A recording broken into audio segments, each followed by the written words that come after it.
Yeah, so this is an event for suicide awareness.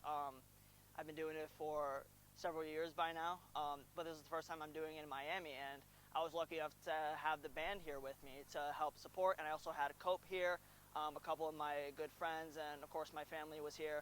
Um, and I say it was an all-around good event. Everyone showed up and showed out.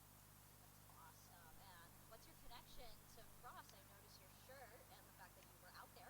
Yeah, so I'm a member of the Frost Band of the Hour. I play cymbals, and was able to talk to my director, and he said he was able to allow this block of rehearsal to um, be dedicated to suicide awareness. That's awesome. That's absolutely awesome. Now tell me a little bit about how Joshua's Walk started. So Joshua's Walk started around 2009.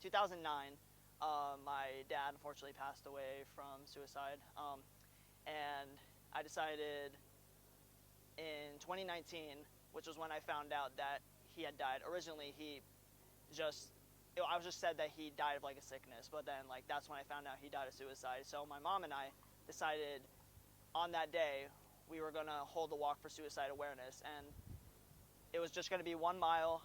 Whoever wanted to walk can walk, and it was essentially to spread awareness for suicide and hopefully to prevent it in the future. Do you remember your dad at all? I remember some things. Obviously I see some pictures. And obviously he was outside a happy guy, but clearly on the inside, he was a little sad. But I still would like to honor him because he was.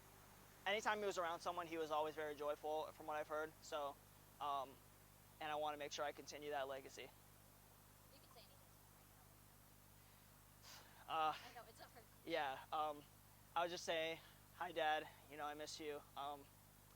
Just know that I'm doing everything for you, and everyone else up in heaven, hopefully. And I just want to say that I'm enjoying life, and I hope you're proud of me.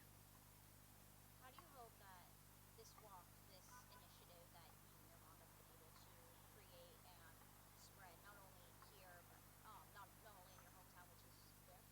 Boynton Beach, Florida. Boynton Beach, Florida. Not, so really, you're at now a big chunk of Florida, which is amazing.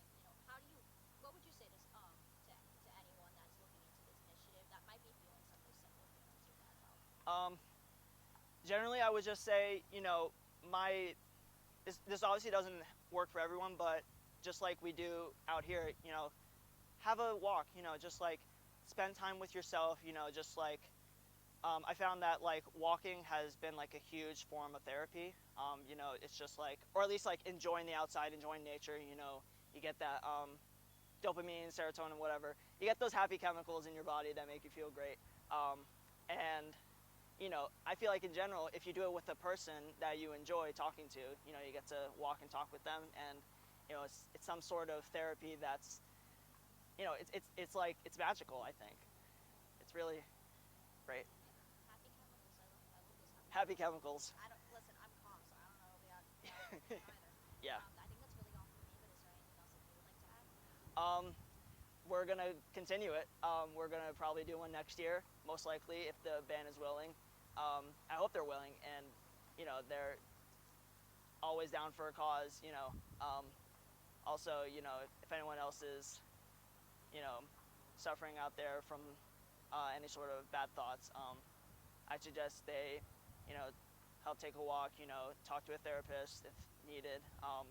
Talk to a friend, but obviously don't overwork yourself, and just live life thinking that there's someone out there who will enjoy your company.